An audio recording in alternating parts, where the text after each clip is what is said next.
ሰላምታችን በእያላችሁበት ይድረሳችሁ የተወደዳችሁ ተመልካቾቻችን ከኢትዮጵያ ኦርቶዶክስ ተዋሕዶ ቤተክርስቲያን ቴሌቪዥን ወደ እናንተ የሚደርሰው ዜና ቤተክርስቲያናችን ተጀምሯል። ከዜናዎቹ ጋር ያረካል አድማሱ አብሬያችሁ ቆያለሁ።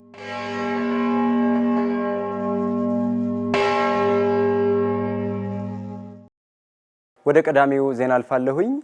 ጻድቁ አቡነ ተክለ ሃይማኖት የወንጌል ብርሃን ያበሩበትና በርካታ ሊቃውንት የፈለቁበትን ሕዝብና ሀገር ባልተገባ ስም መጥራት ኃላፊነት የጎደለው ተግባር መሆኑን ብፁዓን አበው ሊቃነ ጳጳሳት አስታወቁ። ከሰሞኑ በሰሜን ሸዋ ሰላሌ ሕዝብ ላይ የሌላ ቤተ እምነት እንመራለን በሚል ግለሰብ የተነገረው የማህበረሰብን ክብር የሚነካ ንግግር በሕግ አካላት ሊታይ እንደሚገባ ተገልጿል። ሰላም አንባዬ ተጨማሪ አላት።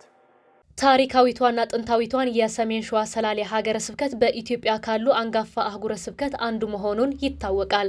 ሰላሌ ከ11ኛ መቶ ክፍለ ዘመን ጀምሮ የበርካታ ሊቃውንት መፍለቂያና የሀገር ባለውለታ የሆኑት እንደ ፊት አውራሪ ገበየው ግርሙን የመሳሰሉ የተወለዱበት የታሪክ ባለቤት የሆነው ማህበረሰብ ያለው ሀገር መሆኑን የሚታወቅና የዓለም ብርሃን በመባል የሚታወቁ ጻድቁ አቡነ ተክለ ሃይማኖት ለበርካታ ዓመታት ቁመው የጸለዩበትና ቃል ኪዳን የተቀበሉበት ቅዱስ ስፍራ ነው ሲሉ ብፁዕ አቡነ ቀውስጦስ የሰሜን ሸዋ ሀገረ ስብከት ሊቀ ጳጳስ ተናግረዋል። እኛ በምናውቀው ከ11ኛው መቶ ክፍለ ዘመን ጀምሮ የመምህራን መፍለቂያ የዚህም ዋና መስራች የመምህራን አባት የኢትዮጵያ ብቻ ሳይሆን የዓለም ብርሃን በመባል የታወቁት ቅዱስ አባታችን ተክለ ሃይማኖት ናቸው። ቅዱስ አባታችን ተክለ ሃይማኖት ወደዚህ ቦታ ሌላውን ክፍል አስተምረው ቆይተው ወደዚህ ቦታ መጥተው ይችን ሰላሌን እግዚአብሔር ፈቅዶ ሲያስረክባቸው የተናገሩት ቃል አለ። በፍጻሜ ዘመን በሽምግልና እድሜያቸው ነው። ደብረ አስቦን ሁሉ ግራሪያ ነው የሚለው ገላቸው። ግራሪያ የተባለችዋን ሰላሌን ይችን ሀገር የሰጠኸኝ ክብር ምስጋና ይግባህ ብለው እግዚአብሔርን ሲያመሰግነዋል። ያመሰገኑበት አንቀጽ አለ። ኢትዮጵያን አረስርሰዋል። የተክለ ሃይማኖት ልጆች መምህራን ቅዱስ አባታችን ያልደረሱበት ቦታ የለም በኢትዮጵያ ውስጥ። እዚህ ሆነው በብዙ ስፍራ መምህራን እየላኩ ሲሰብኩ ኖረዋል። እንግዲህ ያሉበትን ቦታ ሳይቀድሱ ወደ ሌላ አይሄዱም። አሁን መቼም መሬት ሲያረጅ ዣርት ያፈራል የሚሉት አለ አባቶች። ጃኬት እንደመጣ አናውቅም። ኢትዮጵያዊ ነው ግን ስሙም የትልቁን ነቢይ ስም ነው ያዘው። ይሄ የተባለው ጻድቁ አቡነ ተክለ ሃይማኖት ወደ ቅድስቲቷ ሀገር ሰላሌ በመጡበት ወቅት ወደዚች ሀገር ያመጣኸኝ አምላከ ቅዱሳን ተመስገንልኝ በማለት ያመሰገኑበትና የሰላሌን ታላቅነት የገለጹበት አንቀጽ በገድላቸው እንዳለ የጠቀሱ ሲሆን ብዙ መምህራንን በወንጌል ሹመው ኢትዮጵያን እየተዘዋወሩ በወንጌል ያረሰረሱና የወንጌል ብርሃን ያበሩባት እንደሆነች ብፁዕነታቸው ጨምረው ገልጸዋል። ነገር ግን አያሌ ሊቃውንት ባሉበት ሀገር ፓስተር ሄኖክ ግርማ በተባለው ግለሰብ የሰላሌን ማህበረሰብ ያንቋሸሸ ተግባር ሰሞኑ በማህበራዊ ድረገጾች ሲዘዋወር ተመልክተናል። የጸያፍ ንግግር የሰላሌን ማህበረሰብ የማይወክል ህገወጥ ተግባር ነው ሲሉ ያወገዙ ሲሆን እነዚህ አካላት በሚመለከተው አካል ሊጠየቁ እንደሚገባ አሳስበዋል። በላ ኢትዮጵያን ቤተክርስቲያን የሚያገለግሉ ከደብረ ሊባኖስ፣ ከግራሪያ፣ ከሰላሌ ተምረው የወጡ መምህራን ናቸው። ቅዳሴው፣ አቋቋሙ፣ የመጻሕፍት ትርጓሜው ሊቃነ ጳጳሳት ተምረው የወጡበት በያለበት የሚያገለግሉት መምህራን ከዚህ ቦታ ላይ ተምረው የወጡ ናቸው። ዛሬም ቁጥራቸው የበዛ ሊቃውንት እየተማሩ እየወጡ ናቸው። ተምረው እየወጡ ናቸው። ኢትዮጵያን ለማገልገል የኢትዮጵያን ሕዝብ ይህንን በሕግ ተከታትለን እናስቀጣዋለን። ሰላሌ የጠንቋይ ሀገር ነው። በሐሰት መመስከር እጅግ በጣም የሚያስቆጣ ስንት ሊቃውንት ስንት ቅዱሳን የፈለቁበት እና አቡነ ፊልጶስ የተወለዱበት እኮ ነው። ትልቁ ሶስተኛው መምህር አይደለም አቡነ ፊልጶስ ተክለ ሃይማኖት 29 ዓመት ቆመው የጸለዩበት ቃል ኪዳን የተቀበሉበት ከግሩ እስከ ሸመን የተቀበረ ቃል ኪዳን ተሰጥቷል። ክብር አለው ተብሎ የጠንቋይ ሀገር ያደርገዋል ይሄን ሀገር እና ሰው የለበትም። ታላላቅ ሰዎች ናቸው የተፈጠሩበት እና አቡነ ጴጥሮስ ሰማዕቱ የምዕራብ ሸዋ ሀገረ ስብከት ሊቀ ጳጳስ የሆኑት ብፁዕ አቡነ ገብርኤል በበኩላቸው በሰላሌ ማህበረሰብ የተሰነዘረው አጸያፊና መርዛማ ንግግር ህዝባችንን የማይወክል ስለሆነ በዚህ ተግባር የተከፋ ህዝባችንን መረጋጋትና መጸለይ እንዳለበት አባታዊ መልእክታቸውን አስተላልፈዋል። በሁለተኛ ደረጃ ደግሞ በዚህ አጸያፊ ንግግር ህዝባችን በእጅጉ ስላዘነ ስለተከዘ ያለ ስም ስለተሰጠው ያ ህዝብ እንዲረጋጋ እንዲጸልይ ይህንኑ መልእክት ለማስተላለፍ ነው። እንዲሁም የጻድቁ የአቡነ ተክለ ሃይማኖት የትምህርት ፍሬ ሆነው የሰላሌ ህዝብ ጠንቋዮችና ሟርተኞቹን ሲታገል ነው የሚታወቀው ሲሉ ብፁዕነታቸው ጨምረው ገልጸዋል። ምክንያቱም የሰላሌ ህዝብ የሚታወቀው የቅዱስ አባታችን የአቡነ ተክለ ሃይማኖት የትምህርት ፍሬ ስለሆነ የሚታወቀው ሟርትን ጥንቁላን በማሳደድ በማጥፋት ነው እንጂ በተሰደበበት ስድብ የሚተችና የሚሰደብ ህዝብ ስላልሆነ የዚህን ህዝብ ታላቅነት፣ ገናናነት፣ ቅዱስነትና የዋህነት ዓለም ሁሉ ያውቀዋል።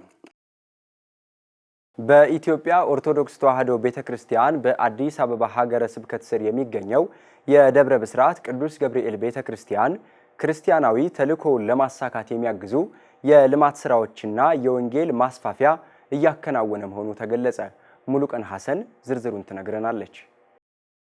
በኢትዮጵያ ኦርቶዶክስ ተዋሕዶ ቤተክርስቲያን በአዲስ አበባ ሀገረ ስብከት ስር የሚገኘው የደብረ ብስራት ቅዱስ ገብርኤል ቤተክርስቲያን ክርስቲያናዊ ተልእኮን ለማሳካት ሰፋፊ የልማት ስራዎችና የወንጌል ማስፋፊያ ተግባራትን እያከናወነ መሆኑ ተገለጸ። ደብሩ ምእመናን በሃይማኖታቸው እንዲጸኑና ወጣቶችን ወደ ቤተክርስቲያን ለመሰብሰብ ልዩ ልዩ መንፈሳዊ መርሃ ግብሮችን እያከናወነ ይገኛል። መደበኛ ትምህርተ ወንጌልን ለምእመናን በማዘጋጀት በየሳምንቱ አርብ፣ እሁድን ጨምሮ ዓመታዊና ወራዊ በሆኑ በዓላት ወቅት ልዩ ልዩ ጉባኤያትን በማዘጋጀት ለምእመናን ጥልቅ የሆነ የመጽሐፍ ቅዱስና የቤተክርስቲያን ስርዓተ ትምህርቶችን እየሰጠ መሆኑን የደብሩ የስብከተ ወንጌል ክፍል ኃላፊ መጋቤ ብሉይ መምህር ኤልያስ ጽጌ ገልጸዋል። እንደዚህ ደግሞ ከሳምንታዊ ልዩ ደግሞ አድርገን በሳምንት አንድ ቀን አርብ ልዩ መርሃ ግብር አለን። ልዩ ጉባኤ ማለት ነው። በዛ ጉባኤ ላይ ርዕሰ ጉዳይ አድርገን ለምሳሌ ክርስቲያናዊ ስነ ምግባሮች፣ የጸሎት ስርዓቶች፣ እንደዚሁ ደግሞ ኦርቶዶክሳዊ የጋብቻ አይነቶች፣ ቅድመ ጋብቻ፣ ኦርቶዶክሳዊ ጋብቻ በሚል ርዕሰ ጉዳይ ቅድመ ጋብቻ ምን መምሰል እንዳለበት ኦርቶዶክሳዊ ህይወት በጋብቻ ጊዜ፣ ከጋብቻ በኋላ እንዲሁ ደግሞ ኦርቶዶክሳዊ የልጅ አስተዳደጎች ምን መምሰል እንዳለባቸው ርዕሰ ጉዳይ አድርገን ህዝባችን ይጠቅማል፣ ያንጻል፣ ይለወጥበታል፣ ይጠቀምበታል ያልነውን እንሰራለን። እንደዚሁ ያለውን መረጃ አሰባሰብንና ይሄን ህዝባችን እዚህ መድረክ ላይ ብቻ በሚዘጋጁት ጉባኤዎች ለውጥ እንደማይኖር ተረዳን። ሀዳ እንዴት አድርገን ነው ይሄንን ለውጥ ማምጣት የሚችለው ብለን ሰሞኑን ከደብሩ አስተዳደር ጽሕፈት ቤት ከክቡር አስተዳዳሪያችን ሆነን ምን አሰብን? ትውልዱን ለማነጽ ለመያዝ ወደ መንደር መግባት እንዳለብን ተነጋገር። መንደር ሰሞ ስንገባ ምንድነው ያሰብነው? ህዝባችንን ከደብሩ ካህናት ጋራ፣ ከደብሩ ሰንበት ትምህርት ቤት ጋራ፣ ከአጥቢያው ምእመን ጋራ ሆነን ህዝባችንን አካባቢውን ካርታ አንስተን ካርታውን በምዕራፍ ከፋፍለን በየምዕራፉ ደግሞ ህዝባችን መዝግበን ይዘን ያን መዝግበን የያዝነውን ህዝብ ደግሞ ቴሌግራም ግሩፕ ከፍተን በየሰፈሩ በአንድ ምዕራፍ 10 20 ሰው ኃላፊ ያርገንለት ያንን ህዝብ የት እንደዋለ የት እንዳደረ ምን እንደሚያደርግ ክትትል እያደረግን ለመያዝ አስበናል። በተከፈተው የቴሌግራም ወይ ደግሞ ዋትስአፕ ግሩፕ ውስጥ ደግሞ በሳምንት ከ5 መስመር ያልበለጠ ከ3 መስመር ያላነሰ አጽናኝ የሆኑ መልእክቶች፣ አበረታች የሆኑ መልእክቶች ራሳችን ማየት ህዝቡ ራሱን እያየ ከዓለም ወደ ቤተ ክርስቲያን እንዲመጣ የሚያደርግ መልእክት ለማስተላለፍ ተነጋግረን እየሰራንበት ነው። ይሄ ብቻ አይደለም። የአርቡን ጉባኤ በዛ ለመቀስቀስ፣ የእሁድ ጧቱን ጉባኤ በዛ ለመቀስቀስ፣ ወርሃዊውን ጉባኤና ልዩ ጉባኤም ደግሞ ሲዘጋጅ ህዝባችን በዛ ለመቀስቀስ እንደገና የት ዋለ እናትና አባቱን ልጆቻቸውን በአግባቡ እንዲከታተሉ የት እንደዋሉ የት እንዳደሩ ምን እንደሚያደርጉ ያልሆነ ነገር ላይ ልጆቻቸው እንዳይጠመዱባቸው እንዲከታተሉ በነፍስ አባቶቻቸው በኩል እዛ ምዕራፉ ላይ በመናደርገው ኃላፊ ክትትል ለማድረግ ራሳችንን ጧት ማታ ወደ መንደር ገብተን ህዝባችን እየጎበኘን ካልጠበቅነው በስተቀር ህዝባችን እያመለጠን እንደሆነ ተነጋግረን ይሄንን አሁን እየሰራን ይሄርንበት ሁኔታ ነው። በጣም ያተረፍንበት ነገር ነው። ደብሩ የሰንበት ትምህርት ቤት ወጣቶች በስነ ምግባር ከመቅረጽ ባለፈ በዜማና በትምህርተ ወንጌል የታነጸ ትውልድ ለማፍራት በትጋት እየሰራ የሚገኝ ሲሆን መንፈሳዊ አገልግሎቱን ከዘመናዊ የልማት ስራዎች ጋር በማቀናጀት አርአያነቱን እያሳየ ይገኛል። የቤተ ክርስቲያኗን ውበትና የአገልግሎት አሰጣጥን ለማሻሻል የተለያዩ የአገልግሎት ህንጻዎችና የመገልገያ ክፍሎች ግንባታንና እድሳትን እያከናወነ የሚገኝ ሲሆን ቅጥር ግቢ ውስጥ ያለውን የተፈጥሮ ውበት ለመጠበቅና ለአምልኮ ምቹ የሆነ አካባቢ ለመፍጠር የአትክልትና የጽዳት ስራዎችን በከፍተኛ ሁኔታ እያከናወነ መሆኑን የደብሩ የሰንበት ትምህርት ቤት ዋና ሰብሳቢና የሰበካ ጉባኤ አባል የሆኑት መምህር ጳውሎስ ደምሴ ገልጸዋል። እንግዲህ ያው ልማት ሲባል ሁለት አይነት አድርገን ብናየው ጥሩ ነው። መንፈሳዊና ቁሳዊ ልማቶች ናቸው እንደ ቅድስት ቤተክርስቲያን የሚሰሩት። መጀመሪያ ቅድሚያ ሰጥተን የምንሰራው መንፈሳዊ ልማቱ ላይ ነው። ምክንያቱም በደንብ የተገነባ ትውልድ ሲኖር በመንፈሳዊው ስለ ሃይማኖቱ ስለ እምነቱ በደንብ የተረዳ ትውልድ ሲኖር ገንዘቡን አውጥቶ የተሻለ ስራ ቁሳዊ ልማቶችን ለመስራት የሚደግፍ ስለሚሆን እንደ ደብርም ትኩረት ተሰጥቶበት እየተሰራ ያለው ከስብከተ ወንጌልና መንፈሳዊ የሆኑ ትምህርቶች በሰንበት ትምህርት ቤቱም በደብሩም የሚሰሩ ታላላቅ ስራዎቹ ናቸውና ይሄ በጣም ትልቅ ብለን ወይም እንደ አንድ ጥሩ አቺቭመንት የምንለው ነገር ነው መንፈሳዊ ልማቱ። ስለዚህ እሱ ጎን ለጎን ደግሞ ቁሳዊ ልማቶቹ ደግሞ መቼም ሰው በተቀያየረ ቁጥር ሁሉም የራሱን አሻራ እያስቀመጠ ነውና የሚሄደው። አሁን ባለው ሰበካ ጉባኤ ደግሞ ታቀደው እየተሰሩ ያሉ እስካሁንም ድረስ በአይን የሚታዩ በግቢው ውስጥ የሚታዩ ትልልቅ ስራዎች ናቸው ያሉት። ከገጽታ ግንባታ ጀምሮ ብዙ አብያተ ክርስቲያናት ላይ ስንመለከት ቤተ ክርስቲያኖቹ ተከልለው የአምልኮትና የንግድ ማዕከላት መለየት እስከማይቻልበት ሰዓት ድረስ የነበረበት ነበረ። በፊት በነበሩት ጊዜያት በፊት ለፊት እንደሚታየው የአምልኮ ቦታውን ለይተን የንግድ ማዕከሉን ደግሞ ለብቻው ለይተን የሰራንበት ያ በጣም በመመኑም በሁላችንም ዘንድ ስንወጣ ስንገባ ደስ ብሎን የምናየው በጣም ትልቅ ነገር ሆኗል። ስለዚህ መመኑም አሁን ባለው በግቢው ውስጥ ሰፊ ቦታ ላይ እንደዚህ በሚያምር ግሪነሪው ሁሉም ነገር መቼም ቤተክርስቲያን ውስጥ የመጣ ጥሩ ነገር ይወዳል። በአይኑም ጥሩ ነገር እያየ ከአምላኩም ጋር የሚገናኝበት ቦታ አምልኮ ቦታው ተለይቶለታል። ከዛ ባለፈ ደግሞ የንግድ ማዕከላቱ ራሳቸውን ችለው በደንብ አምረው ተውበው የኮሪደሩንም በማይረብሹ እንደውም በጣም ጥሩ ገጽታ መፍጠር በቻሉበት እንትን የተሰራው ትልቅ ስራ ነው። ከዛ ባለፈ ደግሞ ቀድሞም የተሰሩ ከአዳራሽ እድሳት ጀምሮ ምእመናኑም ሰንበት ትምህርት ቤቱ የሚማርበት ትልቅ አዳራሽ ነበረ። እሱም በሰበካ ጉባኤውና እንደዚሁም ደግሞ በሰበካ ጉባኤው ምክትል ሊቀመንበር ኢንጂነር አያሌው መሸሻ ከሱ ከአዳራሹ ደምሮ የነበሩ ወንበሮች ነበሩ። እነሱን ከመቀየር ጀምሮ የጸበል ቦታዎች ነበሩ። የጸበል ቦታውን ይዞታ ከማረጋገጥ ጀምሮ ከዛ ባለፈ በትምህርት ቤት ይዞታም ላይ ክርክር የነበረባቸው ቦታዎች ነበሩ። እነሱን ክርክር የነበረባቸውን ቦታዎች በሕግ አግባብ እልባት እንዲሰጥ በማድረግ እነዚህን የመሳሰሉ ታላላቅ ስራዎች እንዲሰሩ የልማት ስራዎቻችንም በሰፊው አሁን እንደዚህ እያየናቸው እንገኛለን ማለት ነው። በሌላ በኩል የኮተቤ ደብረ ልዑል ዳግማዊ ቁልቢ ቅዱስ ገብርኤልና ሆህተ ሰማይ ቅድስት ማርያም ካቴድራል መጠነ ሰፊ የልማት ስራዎችን እያከናወነ እንደሚገኝ ተገለጸ። ተጨማሪ ያለን በአዲስ አበባ ሀገረ ስብከት የኮተቤ ደብረ ልዑል ዳግማዊ ቁልቢ ቅዱስ ገብርኤልና ሆህተ ሰማይ ቅድስት ማርያም ካቴድራል የቤተ ክርስቲያኗን መንፈሳዊ አገልግሎት ከማስፋፋት ባለፈ ማህበራዊና ኢኮኖሚያዊ ጠቀሜታ ያላቸውን መጠነ ሰፊ የልማት ስራዎች እያከናወነ እንደሚገኝ ተገለጸ። ካቴድራሉ የቅዱስ ገብርኤልን ህንፃ ቤተ ክርስቲያን ለማደስ ቅድመ ዝግጅት ላይ ሲሆን አዳዲስ ሁለገብ የልማት ፕሮጀክቶችን በመቅረጽም ወደ ትግበራ መግባቱን የካቴድራሉ ዋና አስተዳዳሪ መጋቢ ሐዲስ ለአከ ማርያም ተስፋዬ ተናግረዋል። ሲለማ ቦታው ይከበራል። በሌላ በኩል ደግሞ ምእመናን መንፈሳዊ አገልግሎት ለመገልገል መጥተው በክብረ በዓል ጊዜ ረጅም ትምህርት ሳይሆን ብዙ ጊዜ የሚከናወነው ረጅም ገንዘብ የማስተባበር ስራ ነው የሚሰራው። እነዚህ ሁሉ መቆም የሚችሉት በዙሪያ ያሉ ቦታዎችን ተጠቅመን ቤተክርስቲያን ራሷን በገንዘብ አቅም ማደራጀት ስትችል ምእመናን ወንጌል ተምረው አስቀድሰው ጸልየው ደስ ያላቸውን አድርጉ አታድርጉ ሳይባሉ ልባቸው የፈቀደውን ነገር ሰርተውና አድርገው መሄድ ይችላሉ። ያ እንዲሆን ከሰበካ ጉባኤው ከካቴድራሉ ሰበካ ጉባኤ ጋር ውይይት በማድረግ አካባቢው ላይ ያሉ በሰንበት ትምህርት ቤት ያደጉ ኢንጂነሮች በአካባቢው ደግሞ የነበሩ ወጣቶች ባለሙያዎች አሉ። እነሱን ከሰበካ ጉባኤው ጋር በመመካከርና በማዋቀር የቤተ ክርስቲያኑ ማስተር ፕላን ተዘጋጅቶ ነው ያለው። ለኮተቤ ደብረ ልዑል ዳግማዊ ቁልቢ ቅዱስ ገብርኤልና ሆህተ ሰማይ ቅድስት ማርያም ካቴድራል የተዘጋጀው ማስተር ፕላን የአብነት ትምህርት ቤትን ጨምሮ የንግድ ማዕከላትን ያካተተም ነው ተብሏል። ትምህርት ቤቶች ይሰራሉ። ከመዋዕለ ሕፃናት ጀምሮ እስከ ከፍተኛ ትምህርት ድረስ ትምህርት ቤቶች እንዲኖሩ ማስተር ፕላኑ ላይ ተካቷል። እንደገና ደግሞ ወደ ጥበቦች ሁሉ ይኖራሉ። የአብነት ትምህርት ቤቶች ሁሉ ይኖራሉ። እነዚህ ሁሉ ግን ቤተክርስቲያን አገልግሎቱን የሚረብሹ እንዳይሆኑ ለብቻ ሰፊ ቦታ ስለሆነ ያለው ለብቻ ቦታ ተዘጋጅቶላቸዋል። በአጥርም ከቤተክርስቲያኑ ጋራ የተለዩና የማይገናኙ ይሆናሉ። በመካከል መንገድ ይኖራል። እንዲሁ ደግሞ አሁን ያለው የቀብር ስፍራ በጣም የማይመች ነው። አይታችሁት ከሆነ የሚመጡ ሰዎችም በጣም ይንገላታሉ። እንደገና ደግሞ ጽዱም ካለመሆኑ የተነሳ ለሌላም ነገር ይጋለጣሉ ሰዎችና አንዳንድ ቦታዎች ላይ እንደምናያቸው በጣም ምቹ የሆነ ጽዳቱን የጠበቀ የቀብር ስፍራም እንዲኖር እሱም በማስተር ፕላን ላይ ተካቶ ነው ያለው። የሆህተ ሰማይ ቅድስት ማርያም ካቴድራል ግቢን ለአገልግሎት የተመቸ ለማድረግ እየተከናወነ ያለው ስራም እንዲሁ ሌላው የካቴድራሉ የልማት ስራዎች ማሳያ መሆኑን ዋና አስተዳዳሪው መጋቢ ሐዲስ ለአከ ማርያም ተስፋዬ ጠቁመዋል።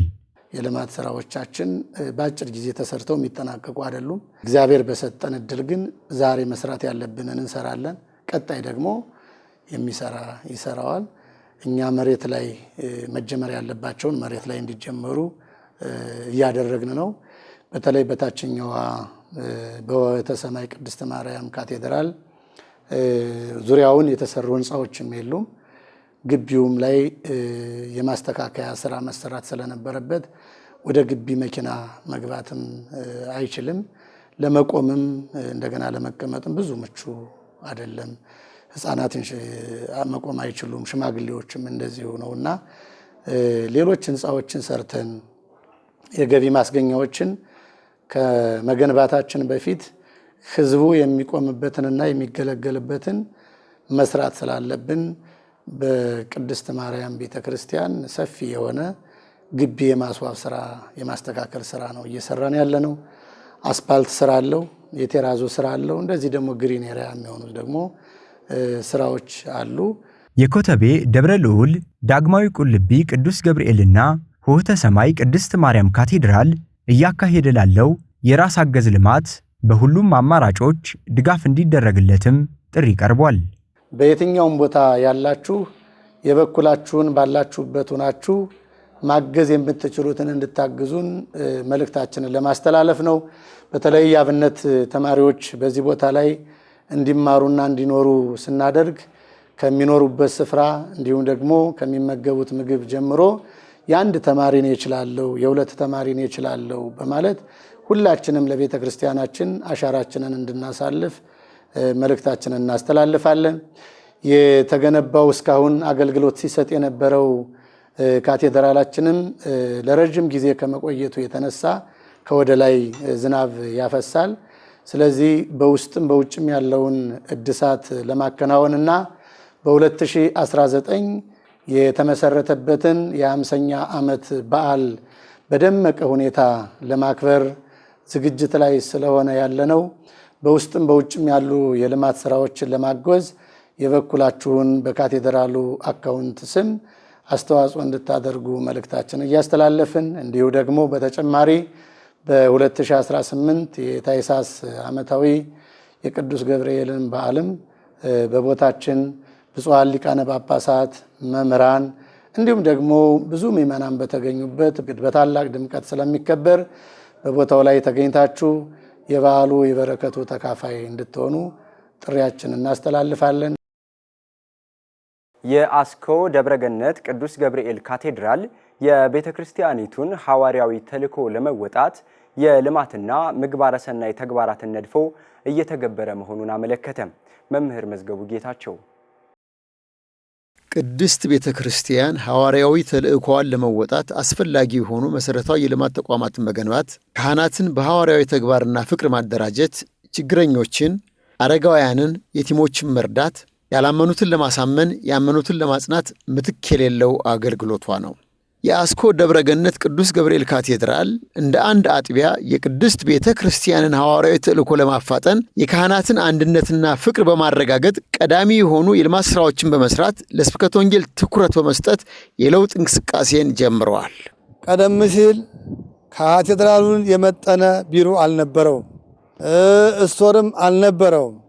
በዚህ ምክንያት ነዋየ ቅድሳቱ እንዲሁ ባክኖ ባለባለ ቦታ እየዋለ እየተሰባበረ እየተቀዳደነ ያለውና አሁን ያንን በሚመጥን መንገድ ጂፕላስ አስተዳደር ቢሮ ጂፕላስ3 አዳራሽ ንጽህና መጠበቂያ ቤት አሁን ብዙ ጊዜ የሚገርማችሁ ወደ የቤተክርስቲያኑ ስንሄድ በተለይ በዓመት በዓል ጊዜ የምእመናኑ ችግር የካህናት ችግር የኛም ችግር ንጽህና መጠበቂያ ቤት 6 የወንዶች 6 የሴቶች እንደዚሁም 6 ሻወር ቤት የወንዶች አለ፣ የሴቶችም ለብቻ አለ። ላውንደሪ ደግሞ የሚገርመው ላውንደሪ ቦታ አለ። ላውንደሪው ነዋየ ቅድሳቱ ወደ ውጭ ሄዶ እንትን እንዳይል በዚሁ ሰራተኛ ተዘጋጅቶለት ማቴሪያሉ ገብቶለት እዚሁ እየታጠበ እዚሁ እየጸዳ እዚሁ ተተቆሰ እዚሁ እየተሰፋ ተቀደደውም ወደ አገልግሎት እንዲውል የሚያደርግ ክፍልም አለው። ቀጣይ እንግዲህ ሁለተኛው የአስተዳደር ቢሮውን ጠቅላላ የያዘ ነው። አንደኛው ስላም ማለት አንደኛ ፎቅ ማለት ነው። ሁለተኛው ደግሞ እንዲሁ ልዩ ልዩ ቢሮዎችን ይዟል። ሶስተኛው አዳራሽ። የካቴድራሉ ዋና ጸሐፊ ክቡር መጋቤ ምስጢር ፈቃዱ አረጋ ምግባረ ሰናይ የቅድስት ቤተ ክርስቲያን ዋናው ተልእኮ መሆኑን ገልጸው ካቴድራሉ ሊያደርገው ስላለው ይሄን ነገሩን። የዚህ የምግባረ ሰናይ ጉዳይ ነው። ምግባረ ሰናይ እንግዲህ ስንል የቤተ ክርስቲያን አንዱና ዋናው ተልእኮ ነው። ዛሬ አንዳንድ ቤተ እምነቶች በተለይ አሁን ስም መጥቀስ አያስፈልግም ትልቁ መርህ አድርገው የሚነሱት ምግባረ ሰናይ ላይ ነው። ምግባረ ሰናይ ላይ ነው። ይሄ ደግሞ ትልቁ መሳቢያ ነው። እኛ ግን ሰዎችን ለመሳቢያ ሳይሆን የተጎዱትን መርዳት ነው፣ የወደቁትን ማንሳት ነው። አቅመ ደካሞቹን መርዳት ማገዝ ያስፈልጋል። አረጋውያኖቹን መጦር ያስፈልጋል። ቤተ ክርስቲያን ለዚህ ናት፣ ምስጋየ ኅዙናን ናት። ስለዚህ በዚህ መንገድ ይሄ ካቴድራሉ እንደ አስተዳደር ጽሕፈት ቤት እንደ ሰበካ ጉባኤም ይሄንን እንግዲህ ዓላማ አድርጎ ይዞ ተነስቷል። እንግዲህ ወደፊት ምን እንሰራለን ምን እናደርጋለን ለሚለው ነገር አሁን አስጠንተናል። ቦታውን የት ጋር ቦታ ምን እንሰራ ምን ብናደርግ ለእንደነዚህ አይነት ሰዎች እንደው መርዳት እንችላለን ለሚሉት ነገሮች ላይ ለአቅመ ደካሞች በህመም ለተጎዱት በልዩ ራሳቸውን ችለው መንቀሳቀስ ስለማይችሉት ለነዚህ ሁሉ ቤተክርስቲያን በተለይ የካቴድራሉ አስተዳደር ጽሕፈት ቤትና ሰበካው ጉባኤው አስኮ ደብረገነት እዚህ ላይ ሰፊ እቅድ ይዞ ነው የተነሳው እና አሁን ቦታዎች ተጠንተው አብቅተዋል። እነዚያ ቦታዎች ለዚህ ብቻ አገልግሎት ለሚውሉ ለምግባረ ሰናይ የሚውል እቅድ ተይዞለት ወደዚያ ልንገባ በሂደት ላይ ያለ ነው። የካቴድራሉ ልማት ኮሚቴ ሰብሳቢም ይሄን ብለዋል። እንግዲህ ይሄንን ቢሮ ጨርሰን ላይ የተጀመረ የኬጂ አለ በ2019 ዓመተ ምህረት ይሄንን አውትሶርስ አድርገን ይሄንን ኬጂ እንዲጀምር ማድረግ ነው ያለብን። የተቸገሩ የኦርቶዶክስ ተዋሕዶ ቤተክርስቲያን ምዕመናንን ደግሞ በቅድ ተይዞ የሚረዳበት ሀብት ዕውቀት ችሎታ ያላት ምዕመን ነውና ይሄ እንዲሆን ይሄንን አሳስባለሁ። በመጨረሻ ላይ ለዚህ በመግባባት ሐሳባችንን ቅድም የተገለጸ ነገር አለ። እኔ የማምነው ሐሳብ ነው ገንዘብ ማለት ሐሳብ ገንዘብ ነው። እኛ ደግሞ ኦርቶዶክስ ተዋሕዶ ቤተክርስቲያን ምዕመን ደግሞ ብዙ የተማሩ ብዙ ሊቃውንት ያሏት ስለሆነ ያንን ሐሳብ እየወሰን ወደ ፕሮጀክት ቀይረን መሬት ላይ አውርደን የሚረዱ እንዲረዱበት የሚታገዙ እንዲታገዙበት የማህበረ ካህናቱ ደግሞ ሕይወት ደግሞ እንዲሻሻል ነው የእያንዳንዳችን ምዕመናና የአካባቢው ወጣቶች የውስጥ የቅናት መንፈስ ይሄ ነውና እኛ ፕላትፎርማችን ሕይወት ስለሆነ በዛ መሰረት እናስተላልፋለን ማለት ነው። በውጭም ይሄንን ሚዲያ የሚከታተሉ በአገር ውስጥም በውጭም ያሉ የአካባቢው ተወላጆች ይሄንን ቤተክርስቲያን ያደረጉ የቀደሙ አባቶቻችንን ድካም ልፋት እንዳይበላሽ መርዳት ከፈለጉ 10,000 29 27 16 19 የካቴድራሉ የልማት ኮሚቴ አካውንት ነው። በዚህ አካውንት ቁጥር ብቻ እንዲረዱ እንጠይቃለን። የኢትዮጵያ ንግድ ባንክ 10,000 29 27 16 19 አካውንት ቁጥር የልማት ኮሚቴው በዚህ ብቻ እንዲያስገቡ እንጠይቃለን። በአይነት ከሆነ ደግሞ ቀርበው ልማት ኮሚቴውን አነጋግረው ይሄንን መርዳት ይችላሉ ማለት ነው። የተወደዳችሁ ተመልካቾቻችን ለዕለቱ ያሰናዳነው ዜና ቤተክርስቲያን የተከታተላችሁትን ይመስላል። ሌሎች መርሃ ግብሮች ወደ እናንተ መድረሳቸውን ይቀጥላሉ። ከመርሃ ግብሮቻችን ጋር ጥሩ ጊዜ አሳልፉ።